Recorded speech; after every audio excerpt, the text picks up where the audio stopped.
الحمد لله الحمد لله الذي أنعم علينا بنعمة الإيمان والإسلام والحمد لله الذي خلق الإنسان في أحسن تقويم أشهد أن لا إله إلا الله وحده لا شريك له وأشهد أن محمدا عبده ورسوله الذي لا نبي بعده اللهم صل وسلم على نبينا محمد وعلى آله وأصحابه ومن تبعهم بإحسان إلى يوم القيامة أما بعد فيا أيها المؤمنون أوصي نفسي وإياكم بتقوى الله فقد فاز المتقون قال الله تعالى في كتابه الكريم وهو أصدق القائلين أعوذ بالله من الشيطان الرجيم بسم الله الرحمن الرحيم يا أيها الذين آمنوا اتقوا الله حق تقاته ولا تموتن إلا وأنتم مسلمون. Hadirin jemaah rahimakumullah, pada kesempatan yang mulia ini marilah kita senantiasa bersyukur kepada Allah Subhanahu wa taala atas segala nikmat yang Allah berikan kepada kita, khususnya nikmat iman, nikmat Islam, nikmat ihsan dan juga nikmat sehat, dengan cara meningkatkan keimanan dan ketakwaan kita kepada Allah dan dengan cara memperbanyak amal ibadah serta amal saleh kepada Allah Subhanahu wa taala. Hadirin jemaah salat Jumat yang dimuliakan Allah Subhanahu wa taala. Allah Subhanahu wa taala berfirman di dalam Al-Qur'an surat Al-Baqarah ayat 214. A'udzu billahi minasyaitonir rajim. Bismillahirrahmanirrahim. Am hasibtum an tadkhulul jannata wa lamma ya'tikum mathalul ladzina khalu min qablikum massahumul ba'sa wad dharra wa zulzilu hatta yaqula ar-rasul wal ladzina amanu ma'a mata nasrullah ala inna nasrullahi qarib. Yang artinya, apakah kamu mengira bahwa kamu akan masuk surga padahal belum datang kepadamu ujian atau cobaan seperti yang dialami oleh orang-orang terdahulu sebelum kamu? Mereka ditimpa kemelaratan, penderitaan dan diguncang dengan berbagai cobaan sehingga Rasul dan orang-orang yang beriman bersamanya berkata, kapankah datang pertolongan Allah? Ingatlah, sesungguhnya pertolongan Allah itu dekat. Hadirin jamaah rahimakumullah, ketika seseorang mengaku beriman, ketika seseorang mengaku bertakwa, ia tidak serta-merta tenang begitu saja. Ketika seseorang sudah beriman dan bertakwa kepada Allah Subhanahu wa taala, maka cobaan akan datang kepadanya, ujian akan datang kepadanya. Ibarat seorang anak di sekolah, setiap waktu, setiap masa dia akan senantiasa diberikan ujian. Supaya apa? Supaya meningkat dari kelas 1 sampai kelas 2 terus dan seterusnya. Tanpa ada ujian maka tidak akan ada peningkatan. Pun begitu dengan orang-orang yang beriman. Ketika kita mengaku beriman, maka kita tidak akan terlepas dari yang namanya ujian dari Allah Subhanahu wa taala. Semakin tinggi iman seseorang, semakin tinggi takwa seseorang, maka semakin besar pula ujiannya. Ibarat sebuah pohon, semakin tinggi pohon, maka akan semakin besar angin yang menerpaknya.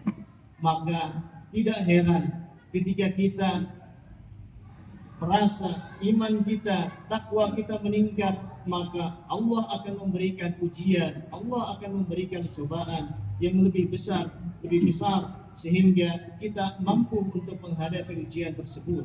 Ketika kita mampu menghadapi ujian tersebut, maka bisa jadi kita naik tingkat menjadi lebih baik amal ibadahnya, menjadi lebih baik iman dan takwanya kepada Allah Subhanahu wa taala. Hadirin jamaah rahimakumullah, berbicara tentang ujian, ada dua macam ujian yang diberikan kepada orang-orang yang beriman khususnya dan umumnya kepada manusia yang ada di dunia ini. Yang pertama, ujian berupa cobaan, berupa musibah, berupa kesedihan, berupa hal-hal yang tidak enak. Dan biasanya tidak sedikit atau banyak orang yang mampu menghadapi ujian berupa cobaan ataupun musibah ini. Ketika seseorang diberi ujian sebuah kemiskinan, maka orang tersebut mungkin akan mampu untuk menghadapinya karena ia merasa sedang diuji, ia merasa sedang dicoba oleh Allah Subhanahu wa taala, sehingga ia sadar mencoba untuk mendekatkan diri kepada Allah Subhanahu wa taala. Namun ada ujian yang kedua, macam yang kedua, yaitu ujian berupa kenikmatan, ujian berupa kenikmatan, kebahagiaan, berupa harta yang melimpah dan lain sebagainya. Di antara ujian ini adalah harta, kekuasaan, harta benda yang kita miliki itu merupakan ujian dari Allah Subhanahu wa taala. Dalam ujian yang kedua ini tidak sedikit orang yang terlena, tidak sedikit orang yang gagal dalam menghadapi ujian dalam bentuk kesenangan. Karena apa? Karena merasa apa yang kita hadapi itu bukan sebuah ujian. Kita terlena dengan harta yang kita miliki, kita terlena dengan jabatan yang kita miliki, sehingga kita gagal menghadapi ujian yang diberikan Allah Subhanahu wa taala. Dikisahkan pada masa Rasulullah SAW ada seseorang yang namanya Sa'labah. Sa'labah ini adalah orang yang sangat-sangat miskin, bahkan saking miskinnya Sa'labah ini hanya memiliki selembar kain, kalau di kita sarung mungkin, hanya memiliki sebuah sarung untuk melaksanakan ibadah, sehingga ketika ia berjamaah bersama Nabi setelah selesai sholat ia segera pulang. Kenapa? Karena kain atau sarung yang dia gunakan akan digunakan oleh istrinya. Saking miskinnya, saya kira khatib kira di saat ini tidak mungkin ada orang yang semiskin Sa'labah yang hanya memiliki selembar kain untuk melaksanakan ibadah. Tapi dengan ujian yang begitu besar, Sa'labah mampu menghadapi ujian tersebut. Namun ketika Sa'labah melalui Rasulullah SAW diberikan sebuah kebahagiaan, yaitu diberikan kambing. Setelah itu kambingnya beranak pinak semakin banyak.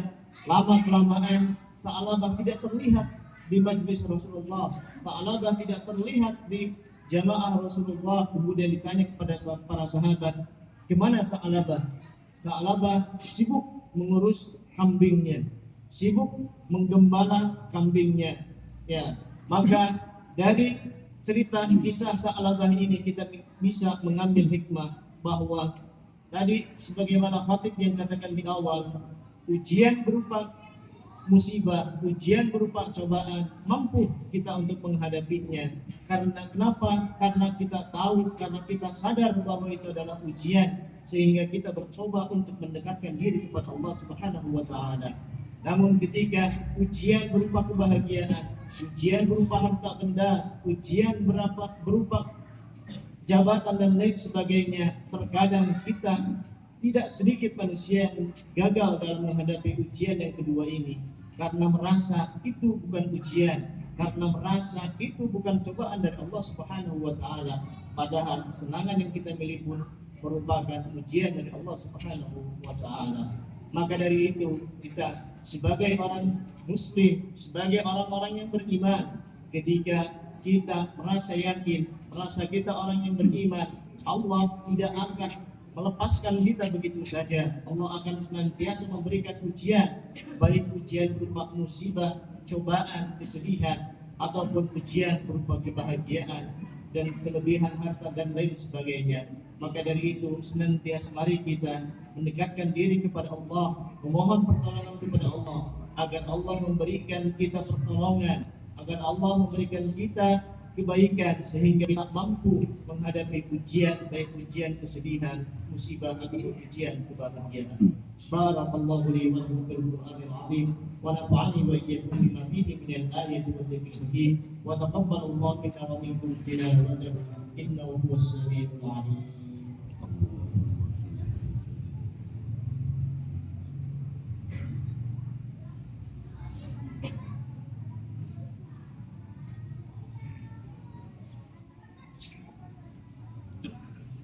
إن الحمد لله نحمده ونستعينه ونستغفره ونعوذ بالله من شرور أنفسنا ومن سيئات أعمالنا من يهده الله فلا مضل له ومن يضلله فلا هادي له أشهد أن لا إله إلا الله وحده لا شريك له وأشهد أن محمدا عبده ورسوله الذي لا نبي بعده أما بعد فيا أيها الحاضرون اتقوا الله حق تقاته ولا تموتن إلا وأنتم مسلمون. قال الله تعالى في كتابه الكريم وهو أصدق القائلين أعوذ بالله من الشيطان الرجيم بسم الله الرحمن الرحيم إن الله وملائكته يصلون على النبي يا أيها الذين آمنوا صلوا عليه وسلموا سيدنا محمد وعلى آل سيدنا محمد كما صليت على سيدنا إبراهيم وعلى آل سيدنا إبراهيم في العالمين إنك حميد مجيد. اللهم صل وبارك وسلم أجمعين. اللهم اغفر للمسلمين والمسلمات والمؤمنين والمؤمنات الأحياء منهم والأموات برحمتك يا أرحم الراحمين. ربنا لا تؤاخذنا إن نسينا أو أخطأنا ربنا ولا تحمل علينا إصرا كما حملته على الذين من قبلنا ربنا ولا تحملنا ما لا طاقة لنا به واعف عنا واغفر لنا وارحمنا أنت مولانا فانصرنا على القوم الكافرين. ربنا أوزعنا أن نشكر نعمتك التي أنعمت علينا وعلى والدينا وأن نعمل صالحا ترضاه وادخلنا برحمتك في عبادك الصالحين. اللهم يا مجيب السائلين استجب كل دعائنا وسهل كل أمورنا وحصل كل مقاصدنا. ربنا ظلمنا أنفسنا وإن لم تغفر لنا وترحمنا لنكونن من الخاسرين. ربنا لا تزغ قلوبنا بعد إذ هديتنا وهب لنا من لدنك رحمة إنك أنت الوهاب. رب اجعلني مقيم الصلاة ومن ذريتي ربنا وتقبل دعاء. ربنا تقبل منا إنك أنت السميع العليم وتب علينا إنك أنت التواب الرحيم. ربنا آتنا في الدنيا حسنة وفي الآخرة حسنة وقنا عذاب النار. وصلى الله على نبينا محمد وعلى آله وصحبه وسلم وآخر دعوانا أن الحمد لله رب العالمين. عباد الله إن الله يأمر بالعدل والإحسان وإيتاء ذي القربى وينهى عن الفحشاء والمنكر والبغي يعظكم لعلكم تذكرون. واذكروا الله العظيم يذكركم واشكروه على نعمه يزدكم ولا ذكر الله أكبر. أستغفر الله لي ولكم.